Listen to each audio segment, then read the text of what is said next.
อ๋อมีตะปูอยู่ระวังเด้ใส่มือเด้ฮะถึกดับเบิลจัก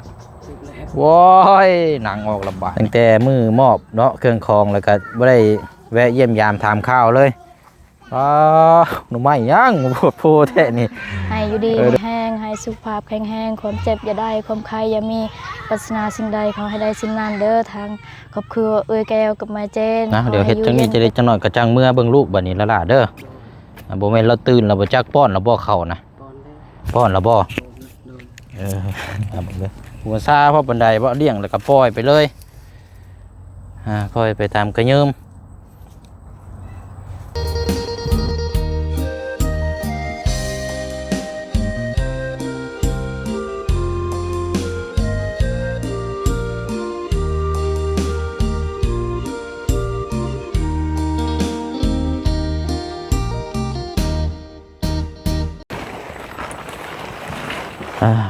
พี่น้องเนาะคือว่ามาต่อกันคลิปนี้ก็หลังจากจบมอบเสามอบยางแล้วพี่น้องเนาะพอดีว่าทางอาเจืองมีเพบัตรเก่าเนาะเอาตัวเก่าและมาปุ๊กมาห่มมุกไว้ก่อนเนาะทางเสาว่าตัวนี้บ่ต้องมุกไว้ก็ได้ตัวนี้พี่น้องเนาะเพราะว่าอันอยู่เนาะอันนั้นทางอ้ายเราพี่น้องเนาะทางหัวเมืองแล้วก็อุ้มลูกน้อยมาดินพี่ไม่มาเต็งละเนาะ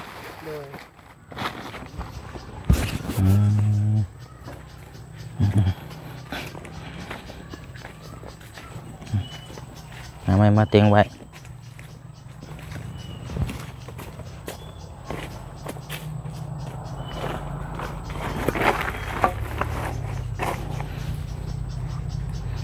อ๋อมีตะปูอยู่ระวังเด้ใส่มือเด้ฮะถึกดับเบิลจักว้ายหนังออกลำบากนี่ว้ายเนาะนี่ได้ระวังเด้มีไม้กลมครับไหนบอกก็จับนิดนึงก็อยู่ได้เลยนะพอดมมันบ่พัดบ่ปิว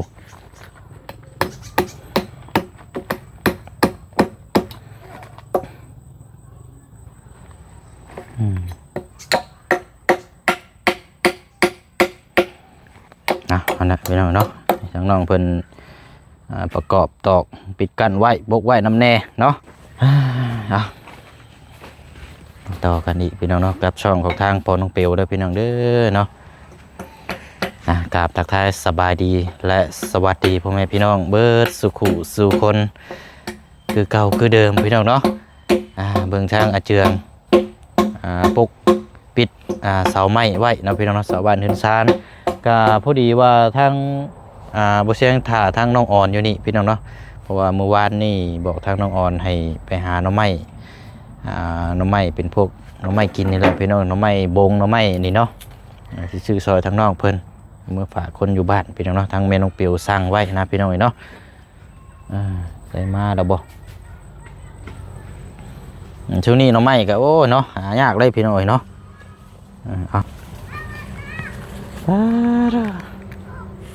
ใช้แล้วหรือเปล่าล่ะได้แล้วเนาะโอเคทำนั่นได้บ้านนี้หูมาเลยเอาเนาะมาห่มพี่ก็ได้ละมาห่มเตียงพี่ตั้งแต่มือมอบเนาะเครื่องคองแล้วก็ไม่ได้แวะเยี่ยมยามถามข้าวเลยหนูไม่ย่างปวดโพแท้นี่เอาเนาะสบายดีมันมีหน่อไม้อย่างแน่นอนอันนี้บ่เชียงนี่ไหมมีแต่หน่อไม้บงบ่โดยอันมันยังถุงน้อยนี่ได้ใช่ไม้บงคือกันเอาคือแยกหน่อไม้ลูกแม่น้องเอิงอันนี้ได้โดยกล้วยบ่ลูกเอาบ่ไม่ให้แม่เจ้าปิดให้ลองปิดให้ดูแม่จะจ้ามั้งแปลกอยู่เด้นี่กอไผ่นี่ออกมาแบบเป็นกล้วยเนาะเ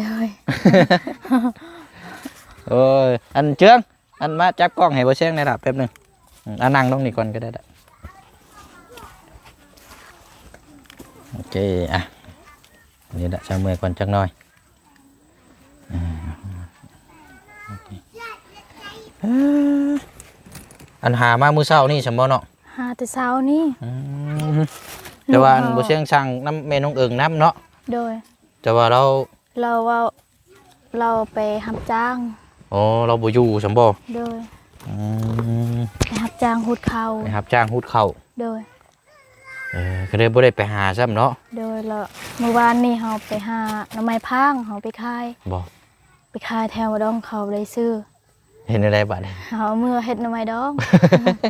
จนเว้นหัว เมื่อวานนี่นะ โดย ไปขายหน่อไม้นะ เจ็บท้องแน่ลูกเฮาถามเฮาแม่เป็นหยังเฮาเจ็บท้องแน่เว้นหัวแน่ โอ้ แล้วลูกเฮาไปขอยาเด้อแม่เด้อเฮาไปขอยาน้ำน้องเฮาน้องซ้อนนั้น โอ้เศร้าแล้วบ่วันนี้นะ แล้วน้องเฮา ใครนะ มี บอก ยาด้วย แต่ว่ายังเจ็บท้องเกี่ยวกับมันกระเพาะได้เนาะ โดย อืม แบบเฮาไปตลอด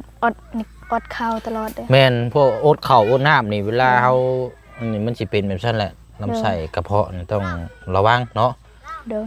เมื่อวานนี่ก็ไปขายแล้วเลาะขายแล้วอันบ่มีคนซื้อจนวินหัว โดย ว้ายสุดท้ายมาเฮ็ดดองไว้วันนี้เนาะ โดยเฮ็ดหน่อไม้ดองเฮาเมื่อ ป้าพี่น้อยเนาะ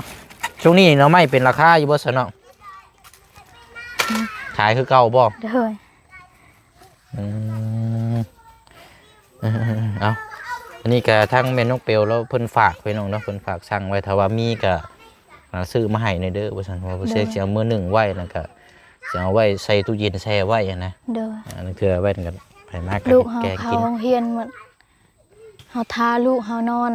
วันไม้นอนก่อนจังเฮาไปหา อืม เฮาปะนำยาเฮาก็บ่สบาย เจ็บก็ อ๋อแล้วบ่สำบายเนาะ โดย อันคนน้อยได้สับให้เบิ่ง อายาเฮาบ่ เอายาบ่ โดย เออเอาใช้น้ำกันลบไปยังอันนี้แหละอันนี้ของทางไปเกาะเจ้าบ่าวนะ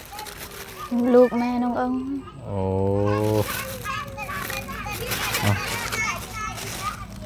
เอาไว้ในนี่แล้วเนาะ โดย วางกระดาษโอ้โหลายดิเดี๋ยวโอ้ดิเลาะนี่เนาะเขาคงทำโรงเรียนอยู่ลูกเต้ากันเนาะ โดย ดีแล้วให้เจ้าทำก็เจ้าเฮียนเด้อ โดย ตั้งใจทำใจเฮียนอีบอกกินมือเดี๋ยวก็หยุดเสาร์อาทิตย์นะเนาะ โดย อันนี้ได้อสิอันเจ้าสิปลูกยังอันนี้นะ ปลูกมัน ปลูกมันบ่ โดย โอ้หากก็เริ่มนี่บ่นี่นะ เริ่มต้นแรงเฮาเฮ็ดในอีก ตัวแรกจะสิมาขุดอยู่นี่บ่ โดย ขุดเบดเลยได้ป่ะนี่เนาะ ขุดหมดเลยน้องเฮาตัดแล้วหยัง อืมทางน้องสอนเนาะ โดย จัดแจงเลยโอ้ย เฮาซื้อน้องเฮาเขาถามเฮาเอื้อยมีเงิน30เฮาซื้อให้น้ำมันตัดให้ยา อืม เฮาว่ามีเฮาให้น้องเฮา เป็นแล้ววันนี้เนาะ โดยเฮาดีใจ อืม เป็น อันว่าใส่มือใส่หยังเนี่ยพอแห้งเนาะ โดย บ่สิแล้วว่ามันง่ายได้นี่พี่น้อง ประมาณ10มื้อจนแล้วเฮาขุด เนาะเอา ขุดแต่ต้นแรง เฮ็ดตอนแรกเนาะอากาศมันเย็นเนี่ยจังน้อยแล้วก็ ต้นเช้าอยากไปหาหน่อไม้ นี่แหละบ่เชียงก็สิเดินทางมื้อนี้ได้จัก2มื้อพุ่นละเดี๋ยวสิขึ้นมาใหม่ โดย เวียกทางนั้นนำแน่เอาเนาะเท่าไรเบิดนี่นะ เฮาเอา2,000เลย โอ้ยไม่บักหลาย20,000ไปหน่อยเนาะบ่กล้าซื้อน้ำแล้วไม่บักหลาย20,000 20,000นี่บ่ โดย โอ้ยอย่าเสียงดังลูกอย่าเสียงดัง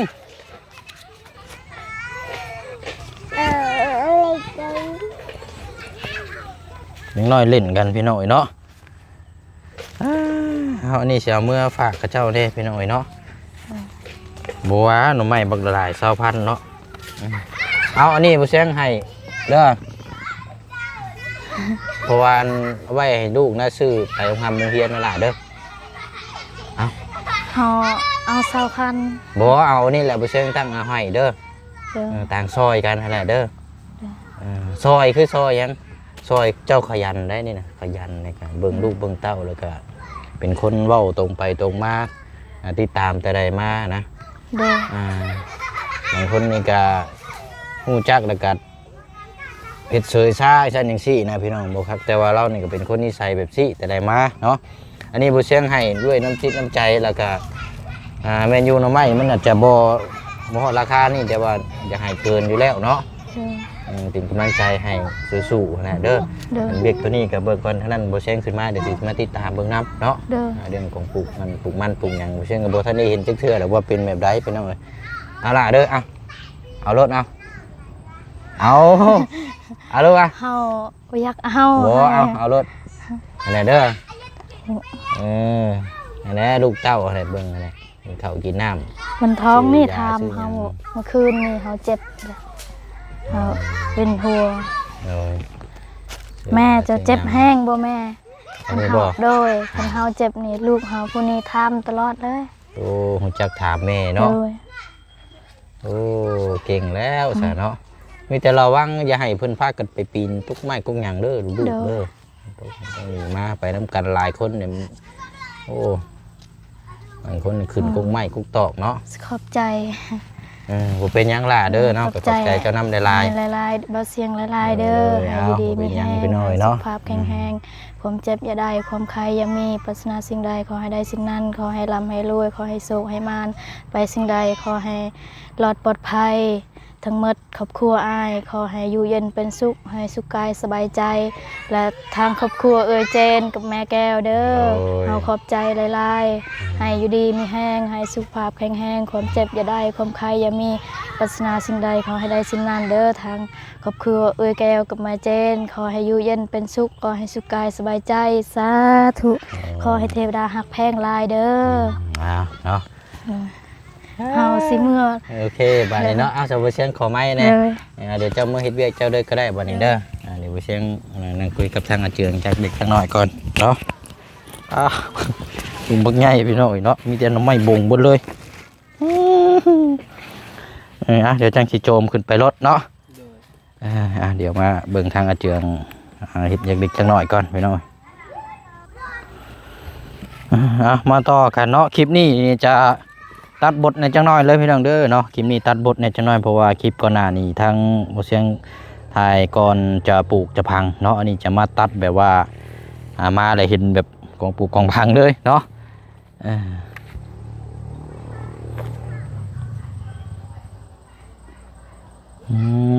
อย่างไรเนาะ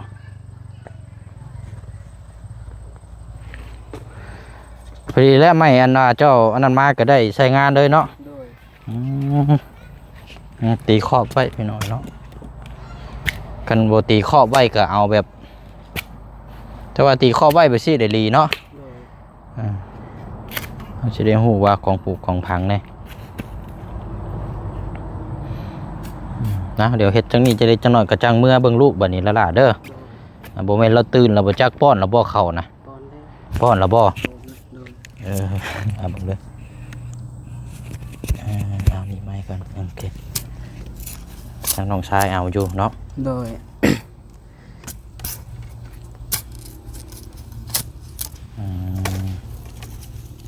ทางน้องห้างนี่ตอนแรงพุ่นแหละนี่เนาะโดย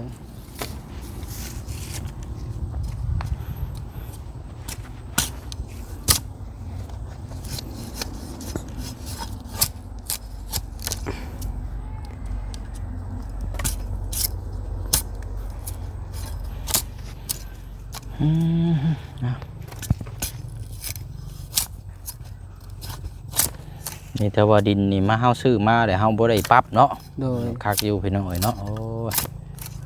ไม่ใช่ว่าเฮาขุดเล็กๆน้อยๆนะ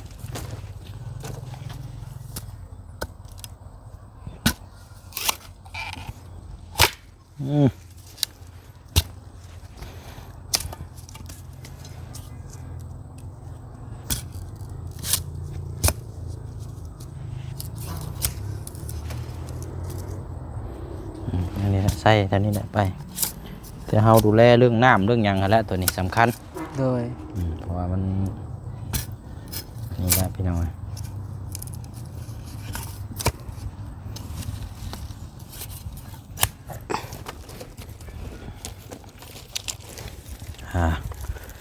ผักเฉพาะกกมังหุงก็ได้กกตัวที่ลำมันอ่อนๆนั่นแหละ โดย กกหมักพริกหมักเกลือไปเนาะ โดย เฮ็ดไปนะ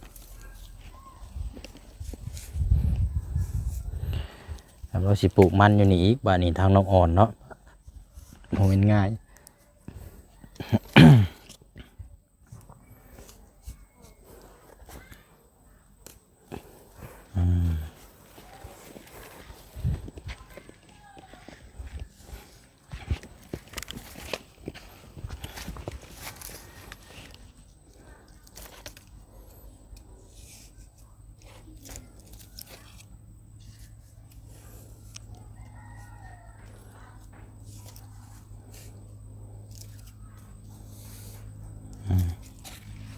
ที่เคาะไว้คันสิเว่ากันเนาะ โดย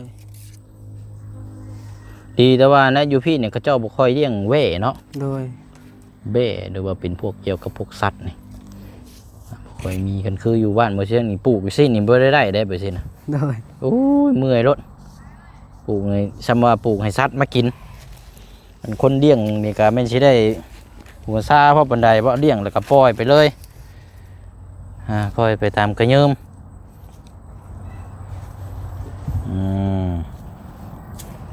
นั่นแหละแล้วบาทนี่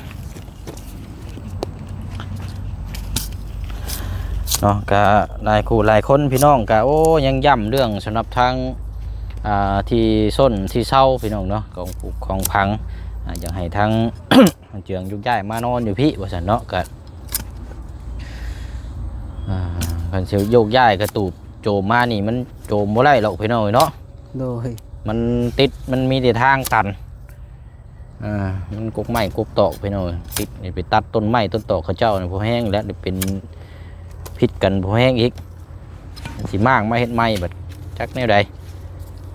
มันก็มากับมองน้ำมองในเนาะ โดย สำคัญตัวนี้ก็เป็นอย่างหรอกพี่น้องเนาะเฮาเที่ยวเอานี่ก็ได้อยู่ใช้ก็ได้คือกันขอแต่ว่ามันขึ้นอยู่กับเฮาว่าสิขยันพ่อสำใดแหละเนาะ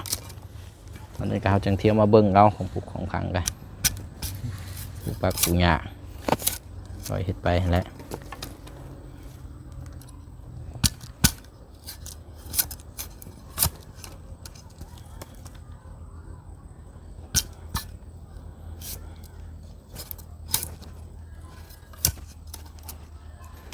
ตอนที่แรกว่าสีกับนะพี่น้องทางอันสั่งน้ำไม้น้องอ่อนแล้วก็เลยเอามาให้อยู่นี่สั่งไว้แล้วบ่เอาแล้วหวยพอแห้งได้เนาะ โดย เราไปหามาเลยแต่จริงก็น้องเพิ่นบ่อยากนั่นหรอกพี่น้องน้ำไม้มันก็ลายนะแต่ว่าอยากซอยทั้งน้องเพิ่นน้ำไม้ก็หายากคือสิหาได้ก็บ่เป็นง่าย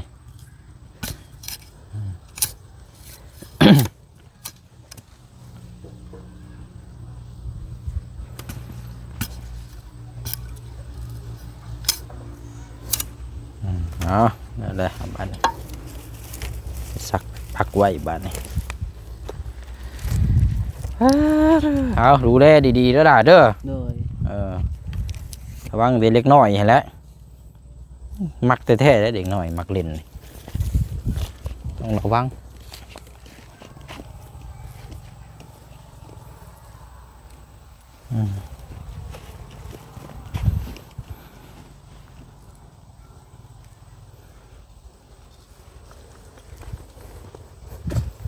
ขอบไว้จะล่มตัวนี้เนาะหาในมัดไว้ดิมันยิงไปสินั่นแหละ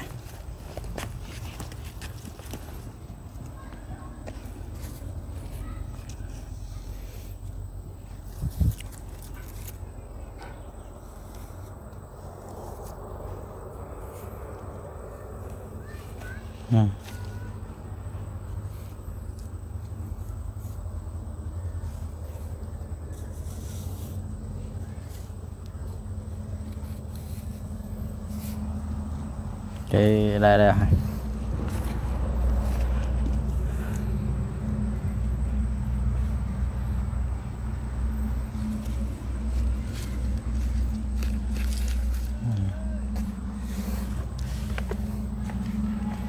เจ้าเจนให้แล้วเลยว่าหรือว่าเราจะมาเอ็ด เมื่อก่อน เมื่อก่อนก็ได้เนาะ โดย เพราะว่าอันลูกนั่นได้ปะน้องพลักเราสีนั่นได้ปะ โดย พอดีแล้วบ่เชียงก็สิเดินทางก่อนบัดนี้เอาเก็บไว้เป็นคุกหน้าพงหยังล่ะอ่ะกินกล้วยก่อนเติมพลังก่อนจักลูกจักใดพบมีแห้ง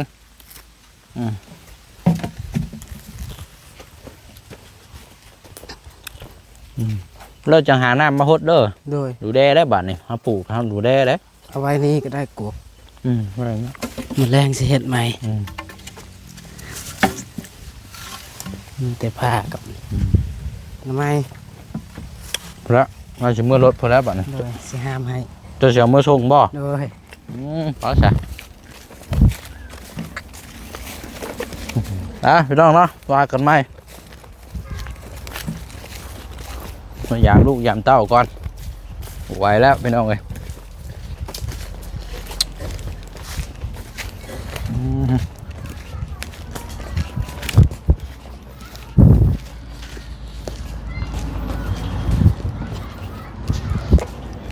ปึ๊บปึ๊บปึ๊บ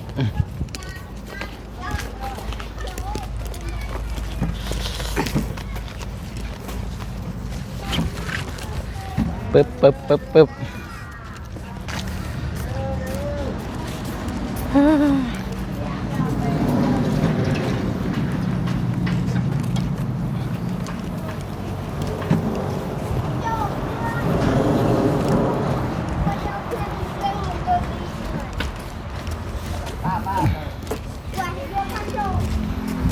เอาไว้เตียงของทั้งน้องสอนก่อนก็ได้ด่ะ โดย เดี๋ยวให้สิโจมขึ้นไปรถนี่เนาะกล้วยไผ่นี่น้องสอนมาจักนี่เนาะ โดย แม่นแล้วอยู่ในห้างแล้วนะเอากินบะนี่เนาะนอนห่อนไปหน่อยเป็นชุกเป็นหวานเนาะ หวาน ไปสาตามนั่นเด้อล่ะเด้อ โดย แล้วก็คนละพบเจอกันอีก2-3 มื้อเนาะไปขึ้นมาใหม่เด้ออยู่ในระหว่างนี้ก็นี่แหละเฮ็ดเวยกเฮ็ดงานตัวใดมันเจ้าก็เฮ็ดไปแล้วเด้อ โดย ปลูกของพังแล้วตอนนี้แล้วสำคัญเนาะ โดย อยู่ดีไม่แห้งแล้วล่ะเด้อ สบายดี มาเชียงกันขอไม้เนี่ยครับวันนี้เมื่อบึงแห้งน้องพลักเนาะเนาะสำหรับทางนี่ก็นี่แหละพี่น้องเนาะทางน้องสอนเนาะเดี๋ยวจังว่าจังคุยน้ำกันอีกทีนึงพี่น้องเนาะเดี๋ยวมีอย่างจังมาแจ้งน้ำกันอีกเนาะสำหรับงบรถจักรของทางน้องสอนนะพี่น้องเด้อเนาะแต่ว่าถ้าน้องเพิ่นอยู่ก็สิถามสิพูดสิคุยแจ้งพี่แจ้งน้องน้ำกันอีกทีนึงเนาะพี่น้องเนาะเป็นอย่างได้บาทเนี่ยไปอะไรพี่น้องเนาะพบเจอกันในคลิปหน้าคลิปนี้ลาพี่แล้วน้องไปก่อนบ๊ายบายเด้อพี่น้องเด้อเนาะสบายดี